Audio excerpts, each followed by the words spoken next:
Audio Jungle.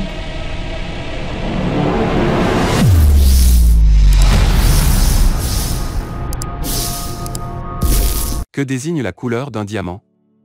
La couleur désigne la teinte naturelle inhérente au diamant blanc. À l'état naturel, la plupart des diamants blancs présentent une légère teinte jaune. Plus un diamant est incolore, plus il est rare. Pour définir la couleur d'un diamant, la profession utilise conventionnellement des pierres de comparaison, appelées ensemble master set, permettant d'attribuer au diamant une lettre de l'échelle allant de D, incolore, à Z, teinté ou jaune clair. Tableau des couleurs des diamants.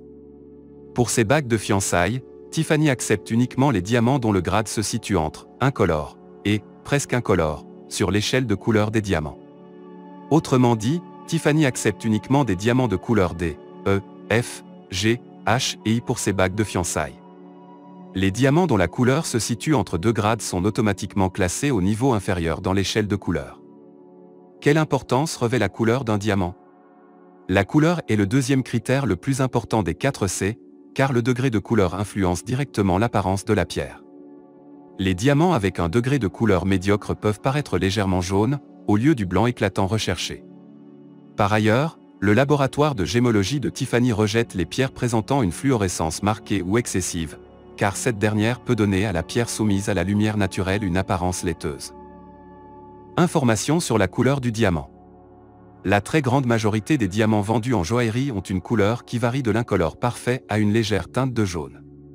Les degrés de blanc sont classés sur une échelle qui va de D, le plus incolore, à Z, le plus teinté jaune. Cette information sur le degré de blanc d'une pierre, très importante à savoir lors de l'achat d'un diamant, est notée et indiquée sur les certificats de qualité et d'authenticité délivrés par les laboratoires. Que appelle-t-on la couleur lorsqu'il s'agit d'un diamant blanc? Le diamant est une pierre incolore scintillant des 1000 éclats de l'arc-en-ciel. La plupart du temps, les diamants naturels sont plus ou moins blancs. Les teintes allant de l'incolore au jaune donnent la définition de la couleur du diamant. Lorsque la teinte légèrement jaune dépasse un certain seuil, le diamant n'est plus considéré comme blanc mais comme un diamant fancy color, c'est-à-dire un diamant coloré. La couleur est un des 4 C qui servent de critères à la norme internationale pour classer les diamants: carat, poids, clarity, pureté, cut, taille, colure, couleur. D ou blanc exceptionnel plus, anciennement appelé Jaeger. Ce sont les diamants les plus blancs. Aucune couleur n'est perceptible par l'œil du spécialiste, sous aucun angle. Ils sont donc considérés comme incolores et donc parfaits et exceptionnels. E ou blanc exceptionnel, anciennement appelé River. Presque aussi exceptionnels que les D, les diamants sont incolores à l'œil nu. Il est nécessaire d'utiliser des échantillons de référence pour déterminer si le diamant est de couleur D ou E en fonction d'une très petite nuance que seul un spécialiste peut déterminer. Comme pour le D, les diamants E font partie des pierres les plus blanches. F ou blanc extra plus. Les diamants F sont pratiquement incolores, mais n'ont pas la blancheur exceptionnelle du D ou du E. Un très léger jaunissement n'est décelé que sous un certain angle par l'œil d'un expert. Ce sont les diamants qui sont le plus souvent utilisés dans la haute joaillerie. G ou blanc extra, anciennement appelé Top Wesselton. Comme pour le F, la couleur de la pierre est extrêmement faible et seulement perceptible sous un certain angle par un expert. C'est la première qualité vendue dans les belles bijouteries traditionnelles. À l'œil nu, ces diamants apparaissent incolores une fois taillés et montés sur un bijou.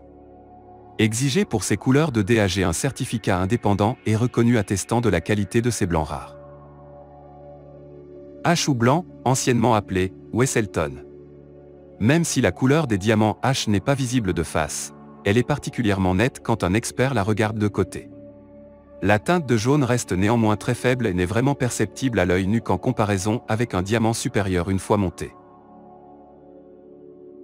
I ou blanc nuancé, anciennement appelé Top Crystal. À partir des diamants I, la teinte est visible de face pour un œil averti. Cependant, elle reste encore suffisamment faible pour passer inaperçue si le diamant est très bien taillé pour donner un maximum d'éclat à la pierre.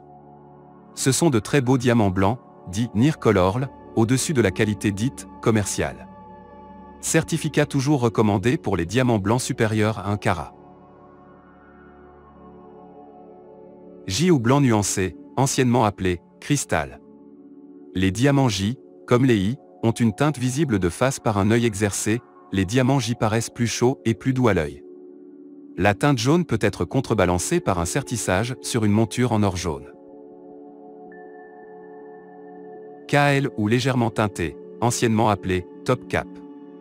Les diamants légèrement teintés sont facilement reconnaissables. La teinte est visible par un œil même non exercé, même si les plus petits paraissent encore blancs pour un amateur. Les diamants de ces couleurs paraissent encore blancs à l'œil nu pour un non professionnel s'ils sont de petite taille, au-dessous de 0,10 carats, mais au-dessus de 0,10 carats une saturation en couleur se manifeste. MZ ou teinté, jaune très pâle, anciennement appelé light cap, cap ou dark cap, selon la coloration. Les diamants teintés sont très facilement identifiables. La teinte est immédiatement visible et tend clairement vers le jaune. Leur teinte peut être un peu atténuée sur un bijou en or jaune, mais la différence avec un diamant de couleur supérieure sera facilement détectable.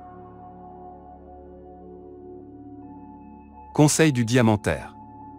Plus un diamant est blanc, plus il est étincelant. La raison d'être d'un diamant est de briller de mille feux.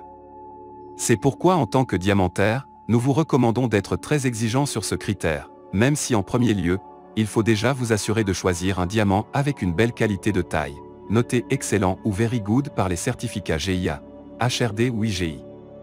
La blancheur du diamant viendra renforcer l'éclat d'un diamant bien taillé, mais elle ne peut contrebalancer le manque de vie d'une pierre mal taillée.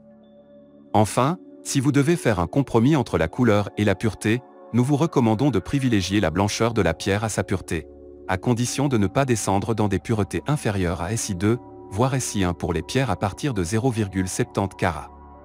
En effet, la blancheur d'un diamant se voit plus facilement à l'œil nu que sa pureté, sauf si les impuretés sont très marquées, pierres dites piquées.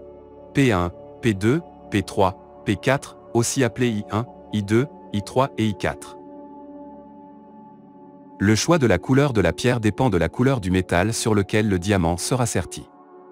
Plus le métal sera blanc, tel que l'or blanc ou le platine, plus les pierres incolores, D, E, F, G, seront idéales. Un métal blanc magnifiera l'éclat et la blancheur du diamant. L'or jaune permet quant à lui de contrebalancer la teinte d'un diamant légèrement jaune par effet de contraste. Une fois sertis sur un bijou, les diamants de milieu de gamme, H, I, J, peuvent donc apparaître comme neutres s'ils sont bien taillés, taille notée excellent ou very good par le GIA, HRD ou IGI. D'où vient la couleur d'un diamant? La couleur du diamant peut être naturelle ou artificielle. Les diamants des mines ont une teinte allant naturellement de l'incolore au brun. Il est toutefois possible de modifier la couleur de ces diamants par différents procédés. Il existe aussi des diamants synthétiques dont la couleur est entièrement paramétrable. Origine naturelle de la couleur des diamants des mines. Les diamants des mines sont d'origine naturelle. Ils se sont créés il y a plusieurs millions d'années dans le manteau terrestre ou bien lors d'une collision avec un astéroïde. Le carbone s'est cristallisé sous la chaleur et la pression, et a formé une gemme. Les diamants les plus purs ne comportent que du carbone qui réfracte toutes les couleurs et n'en absorbe aucune. Cependant, le carbone n'est pas forcément le seul élément présent dans la pierre, il peut contenir aussi d'autres éléments qui vont avoir un impact sur la couleur de la pierre. La teinte jaune la plus courante est par exemple due à la présence d'azote, élément qui réfracte légèrement la couleur jaune du spectre lumineux. Les traitements de couleur pour les diamants traités. Un diamant peut être traité pour modifier sa couleur, il est alors qualifié de « colorant en NCED ». Deux des techniques utilisées sont la thermopression, HTHP, et l'irradiation. La première permet grâce à de très hautes températures et pressions d'éclaircir la couleur d'un diamant un peu trop jaune. La seconde est plutôt utilisée pour créer des couleurs plus marquées pour faire rentrer le diamant dans la catégorie des diamants de couleur. Afin d'être sûr que la couleur de votre diamant est naturelle, sans aucun traitement, achetez toujours un diamant certifié par un des trois grands laboratoires, GIA, HRD et IGI. Sur le certificat, vérifiez qu'il n'est pas mentionné de traitement HTHP ou irradiation. Si rien de cela n'est mentionné, la couleur de votre diamant est bien naturelle. La couleur des diamants synthétiques. Les diamants synthétiques, ou diamants artificiels, sont créés en laboratoire. Il est alors possible de créer des diamants parfaits, en limitant les inclusions d'azote qui donnent la teinte jaune. Il est également possible de paramétrer la couleur du diamant en ajoutant des inclusions d'éléments divers tels que de l'azote, de l'ammoniac ou du bore.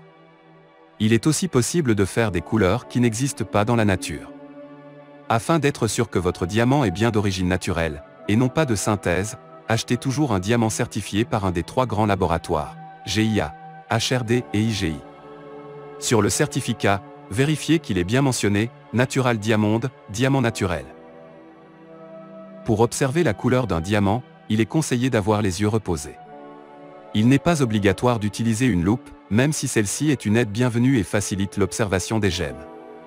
La seule nécessité est de faire attention à la lumière, et en particulier à sa température. Elle doit correspondre à 7000 degrés Kelvin, soit l'équivalent de la lumière naturelle du jour en direction du nord. Elle doit être limitée en UV et en rayonnement bleu, il vaut mieux éviter la montagne et le bord de mer en conditions naturelles, et les néons en intérieur par exemple. Le meilleur choix est d'utiliser une lampe à lumière froide, à LED, qui reproduit le mieux la lumière naturelle. Autre élément indispensable, un support blanc, généralement un carton blanc plié à 90 degrés. Les nuances du diamant apparaissent lorsqu'il est regardé sous tous les angles. Il n'est pas évident de voir à l'œil nu le degré de teinte des diamants blancs. En plus de l'observation sur une surface blanche, il est souvent nécessaire de le comparer à d'autres pour déterminer sa teinte exacte. Le plus courant est d'utiliser une méthode comparative grâce à un ensemble de pierres témoins correspondant à l'échelle conventionnelle. Un diamant témoin est placé à côté du diamant à identifier. Le témoin se trouvant à la limite de la valeur, il suffit de monter ou de descendre l'échelle en fonction de la différence observée jusqu'à obtenir une équivalence. Plus le diamant est incolore, plus grande est sa valeur et plus il est cher. Pour les diamants légèrement teintés, le prix peut varier du simple au double en fonction du degré de teinte. Plus le diamant est jaune, plus il perd de la valeur, même si la couleur est moins perceptible après la taille et une fois la pierre sertie sur un bijou. Un diamant de couleur particulière, en fait il existe des diamants de toutes les couleurs, et notamment dans la continuité de la teinte des diamants blancs. Ces diamants ont une couleur franche allant du jaune au brun. L'origine de cette couleur sont les inclusions d'azote dans la structure de la pierre. Hormis les diamants de couleur exceptionnelle et historique qui battent les records en salle des ventes, la valeur des diamants de couleur varie selon la teinte. Les Fancy Diamonds ont une moindre valeur par rapport à un diamant blanc, même si certaines teintes sont recherchées et rares. De manière générale, les diamants bruns et jaunes sont les plus présents dans la nature, mais ce sont aussi les moins coûteux et les moins recherchés dans la joaillerie et la bijouterie.